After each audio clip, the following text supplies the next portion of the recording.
Hi hello welcome to N9 media. నేను మీ journalist విప్లవశ్రీ. ప్రతిరోజు పొద్దున్న లేచి వార్తా పేపర్ ఓపెన్ చేస్తే చాలు ఏదైతే చూడకూడదు అనుకుంటానో అదే వార్త నా కళ్ళలో పడుతుంది. అప్పుడు ఖచ్చితంగా అసలు ఇంకా మనం మారమా? మన లోపల అంతర్లీనంగా ఉన్నటువంటి కుల వివక్ష, ఈ కులాహంకారం అనేది మారదా, ఇక పోదా అనే కోపం వస్తుంది. అయితే రెండు ఘటనలు ఉన్నాయి ఇక్కడ. కేవలం తెలంగాణలో మాత్రమే కాకుండా ఈరోజు వచ్చినటువంటి వార్తల్లో ఆంధ్రప్రదేశ్లో జరిగినటువంటి ఒక సంఘటన కూడా ఉంది. ఆ రెండు ఘటనలు కూడా దళితుడి మీద జరిగినటువంటి వీరంగం గురించిన రెండు వివిధ వార్తలు అన్నమాట. అంటే రెండు వేర్వేరు వార్తలు. ఆ రెండు వార్తల గురించి నేను మీ దగ్గర ఎందుకు చెప్పాల్సి వస్తుంది? అయినా ప్రతిరోజు దళితులకి సంబంధించిన అట్రాసిటీస్ గురించి వార్తలు అవుతూనే ఉన్నాయి, నేను చేస్తూనే ఉన్నా, ప్రతిరోజు ఉంటుంది కదా, ఎందుకు మరి ఈరోజు కూడా చేయడం? అదొక నిత్యకృత్యం అయిపోయింది కదా. అంటే అసలు దళితుల మీద నిర్విరామంగా అట్రాసిటీస్ జరుగుతూనే ఉన్నప్పుడు ఖచ్చితంగా నేను కూడా మాట్లాడుతూనే ఉంటా. కనీసం ఇలాంటి సంఘటనలు ఇంకా జరుగుతూనే ఉన్నాయి. ఇది గతము కాదు, ఈరోజు జరుగుతుంది, ఇది వర్తమానము, రేపు కూడా జరుగుతుంది, భవిష్యత్తు కూడా. సో మనం మారకపోతే, మన మనసులో ఉన్నటువంటి కులతత్వాన్ని, కులాహంకారాన్ని తీసేయకపోతే, మనం చూస్తున్నటువంటి పర్స్పెక్షన్ను మార్చుకోకపోతే, మన సమాజంలో ఈరోజు దళితుల మీద పడేడుస్తున్నారు ఎవరైతే అగ్రవర్ణం వాళ్ళు, ఆ తర్వాత బీసీల మీద పడతారు, ఆ తర్వాత ఒక్క బ్రాహ్మణులు మాత్రమే మిగిలి మిగతా అందరి మీద కూడా కులాహంకారం అనేది చూపించబడుతుంది తొందరలోనే. అందుకనే ప్రతి ఒక్కరు మేలుకోవాలి. అసలు దళితుల్ని పట్టుకొని ఈరోజు ఇట్లా చేస్తూ ఉన్నారన్నది ఒక పాయింట్ అయితే, ఫస్ట్ ఆఫ్ ఆల్ మీరు being as a human beings అసలు మీకు ఎవరు ఇచ్చిర్రు? ఒక రకమైనటువంటి అధికారాన్ని, ఆధిపత్యాన్ని చాలా అక్నాలెడ్జ్డ్గా మీరు చూపిస్తానే ఉన్నారు కదా తరాల తరబడి. అసలు మీరు ఇంతటి అహంకారపూరితమైనటువంటి ప్రవర్తన ఎందుకు ప్రోత్సహిస్తున్నారు? ఎందుకు దీన్ని మీరు ఇట్లానే ఎంకరేజ్ చేస్తున్నారు అన్న విషయాన్ని కూడా ప్రభుత్వాలని ప్రశ్నిస్తూనే ఉండాలి. అంకుశం పెట్టి పొడుస్తుంటే తప్ప ఈ ప్రభుత్వాలు దళితుల మీద జరుగుతున్నటువంటి, మైనారిటీల మీద జరుగుతున్నటువంటి అట్రాసిటీస్ మీద చర్య తీసుకోవు అనేటటువంటి ఒక భావన ఈరోజు నాకు కలుగుతూ ఉన్నది. అయితే రెండు ఘటనల్లో ముందు తెలంగాణలో ఏం జరిగింది అని చూసుకున్నట్టయితే ఫస్ట్ హెడ్లైన్స్ చదువుదాం. దళితునిపై ఎస్ఐ చిత్రహింసలు అన్నది చూసినాం. నిన్న మొన్ననే దళితుని మీద ఎస్ఐ ఇంకా కానిస్టేబుల్స్ కలిసి వీరంగం సృష్టించినటువంటి సంఘటనని నేను మాట్లాడిన మా ఛానల్లోనే రాకేష్ అనే జర్నలిస్ట్ కూడా మాట్లాడిండు. పాపం అతని ఒళ్ళు మొత్తం ఇట్లా వాతలు తేలిపోయి ఉన్నాయి. అంత దారుణంగా పోలీసులు ఒక దళిత యువకుడిని చిత్రహింసలు పెట్టిర్రు. అసలు చట్టాన్ని చేతుల్లోకి తీసుకుంటున్నటువంటి ఇట్లాంటి పోలీసుల పైన ప్రభుత్వం ఈ రోజుకు కూడా ఎటువంటి చర్యలు తీసుకోకపోవడం అనేది ఏదైతే ఉందో దానివల్లనే మళ్ళా తెల్లారితే ఇట్లాంటి వార్తలు వెలుగులోకి వస్తున్నాయి.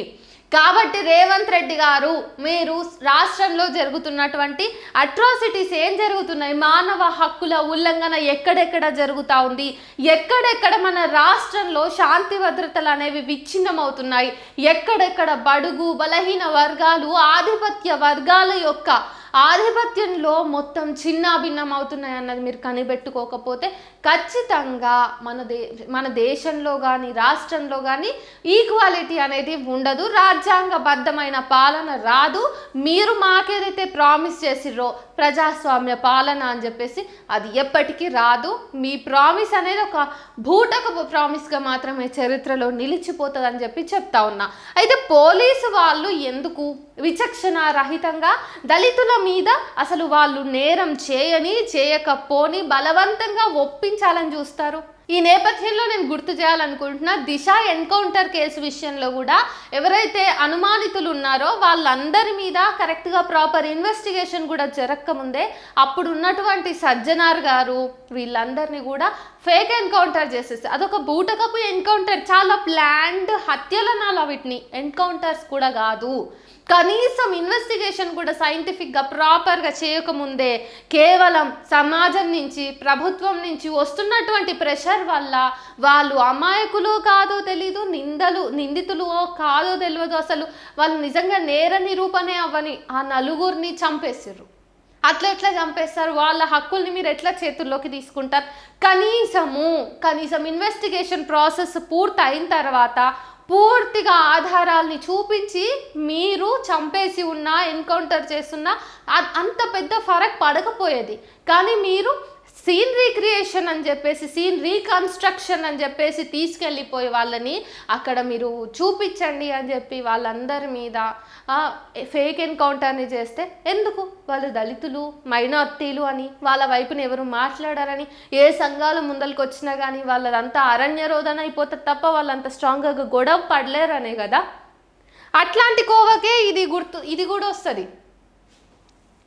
పోలీస్ స్టేషన్ ఎదుట ఆత్మహత్యాయత్నం, హుటాహుటిన ఆసుపత్రికి తరలింపు, ఏఈఓని కూడా విచారించాలన్న బాధితులు. హుజూర్ నగర్లో చోటు చేసుకున్న సంఘటన. రైతు వేదికలో జరిగిన చోరీ చేశాడని ఆరోపణతో హుజూర్ నగర్ ఎస్ఐ ముత్తయ్య తనను చిత్రహింసలతో దాడి చేస్తున్నారని హుజూర్ నగర్ పోలీస్ స్టేషన్ ఎదుట శుక్రవారం ఊదరి గోపి అనేటటువంటి ఒక దళితుడు ఆత్మహత్యానికి ప్రయత్నం చేసిండు. గోపి అనేటటువంటి వ్యక్తి ఎవరైతే ఉన్నారో అతనికి ఇక్కడ ఏదైతే రైతు వేదికలో దొంగతనం జరిగిందో దానికి అసలు సంబంధమే లేదు. కాకపోతే గోపి వాళ్ళ అమ్మ ఎవరైతే ఉన్నారో పార్వతమ్మ, మీరు ఇక్కడ చూడొచ్చు, ఈ పార్వతమ్మ ఏదైతే రైతు వేదిక ఉందో ఆ రైతు వేదికలో ఊడుస్తూ ఉంటుంది ఆమె. సో ఈమె దగ్గర కూడా ఒక సెట్ ఆఫ్ తాళం చేతులు ఉన్నాయి. కానీ ఈమెతో పాటు ఇంకొకటి దగ్గర కూడా ఉన్నాయి, ఆయననే ఏఈఓ. కాకపోతే ఇక్కడ ఏమైందంటే 3 లక్షల పైచిలుకు ఒక ఎక్విప్మెంట్ అనేది దొంగతనానికి గురైనప్పుడు కేవలం పోలీసు వాళ్ళు దళిత వ్యక్తి అయినటువంటి గోపిని ఏ రకంగా వీళ్ళు కొట్టిండ్రు, బలవంతంగా ఎందుకు నేరాన్ని ఒప్పుకోమని ప్రయత్నం చేసిండ్రు అన్నదానికి అసలు ఏముంది? అసలు పోలీసులకి హక్కే లేదు. ఎందుకంటే అక్కడ పార్వతమ్మ ఊడవడానికి వెళ్తుందనే కారణం చేత కేవలం ఆమె దళితురాలని చెప్పేసి ఆమెని బెదిరించి ఆమె కొడుకుని చిత్రహింసలు చేసి ఆయన మీద అంటే దెబ్బలతోటి ఆయనను ఒప్పించాలని చూసుకున్నారు. మొత్తానికి గోపి అసలు నేను నేను అసలు ఈ నేరమే చేయలేదు, చాలా తప్పు ఇదంతా అని చెప్పేసి ఆయన నెత్తి నోరు కొట్టుకొని మొత్తుకొని ఈరోజు ఎంత ప్రయత్నం చేసినా కానీ పోలీసు వాళ్ళు వినకపోతే నమ్మకపోతే ఆ అబ్బాయి పోలీస్ స్టేషన్ ముందరనే కూర్చొని ఆత్మహత్య యత్నానికి ప్రయత్నం చేసిండు. అంటే ఇక్కడ ఏవైతే కేసులు రిజాల్వ్ అవ్వని ఉన్నాయో వాటన్నింటినీ కూడా పోలీసు వాళ్ళు చాలా ధైర్యంగా అదేదో హక్కు ఉంది వాళ్ళకు అన్నట్టుగా చట్టాన్ని చేతుల్లోకి తీసుకుని అమాయకమైనటువంటి ప్రజల్ని బలి చేసేటటువంటి పరిస్థితులు మనం ఎన్నోసార్లు చూసినాం. అదే ఇక్కడ రిపీట్ అవుతుంది. గోపిని మరి ఇంత తీవ్రతరంగా విచారణ చేస్తున్నారు కదా, మరి ఆ రైతు వేదికకి సంబంధించిన తాళం చేతుల ఇంకో సెట్ ఇంకెవరితో ఉంది అంటే ఏఈఓతో ఉంది. మరి ఆయనను విచారణ చేసిర్రా అంటే శూన్యం. ఆయనను ఎందుకు అడుగుతాం, ఆయన ఒక ఆఫీసర్, ఆయనకేం అవసరం దొంగతనం చేయాలి అని చెప్పేసి పోలీసు వాళ్ళతోటి 1,00,000 చాంతాడంత లిస్ట్ ఉంటుంది ఆఫీసర్స్ని కానీ హయ్యర్ కాస్ట్ వాళ్ళని కానీ క్వశ్చన్ చేయకుండా ఉండడానికి. కానీ వీళ్ళకి చాలా సునాయాసంగా దళితులు, మైనారిటీలే గుర్తొస్తారు. ఏదైతే నింద వేయడానికి ఆ నింద వాళ్ళు ఏ తప్పు చేయకపోయినా కానీ మేము నిరూపించేసినాం వీళ్ళే దొంగలు అని చెప్పేసి ఎవరైతే బడుగు బలహీన వర్గాలు ఉన్నారో వీళ్ళనే బూచిగా చూపించే ప్రయత్నం ఎప్పటి నుంచో పోలీసు వ్యవస్థలో ఉంది. అది ఇట్లనే కొనసాగుతూ ఉంటుంది అనిపిస్తున్నది. కాబట్టి రేవంత్ రెడ్డి ప్రభుత్వం ఖచ్చితంగా వీళ్ళ మీద చర్య తీసుకోవాలి. ఆ తర్వాత సరే తెలంగాణ గురించి చాలు, ఇంకా ఆంధ్రప్రదేశ్లో ఏం నడుస్తుంది అక్కడ తెలుసు కదా. ఆంధ్రప్రదేశ్లో కూటమి ప్రభుత్వం ఉంది. టీడీపీ, బీజేపీ, జనసేన ఈ 3 పార్టీలు పొత్తులో ఉండి అక్కడ అధికారాన్ని చేజిక్కించుకున్నాయి.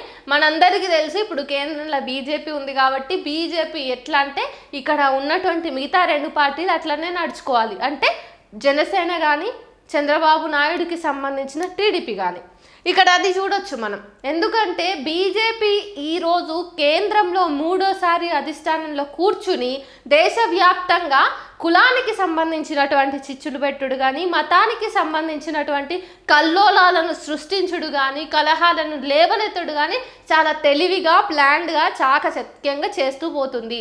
అందుకే ఈరోజు ఇట్లాంటి ఘటనల్ని మనం ఇక్కడ కూర్చుని చదువుకోవాల్సి వస్తుంది. ఇంత దుస్థితికి వాళ్ళు కారణమవుతున్నారు.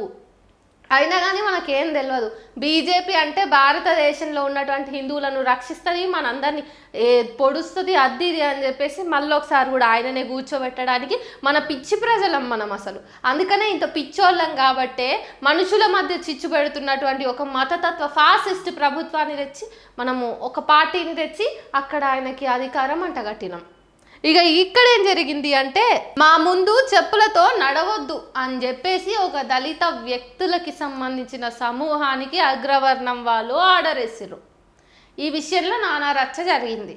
అసలు మా వీధుల్లో తిరగొద్దు, ఊర్లోనే ఉండొద్దు అని చెప్పి దళితులపై రెచ్చిపోయిన టీడీపీ రౌడీ మూకలు ఇక్కడొచ్చింది చిక్కంతా.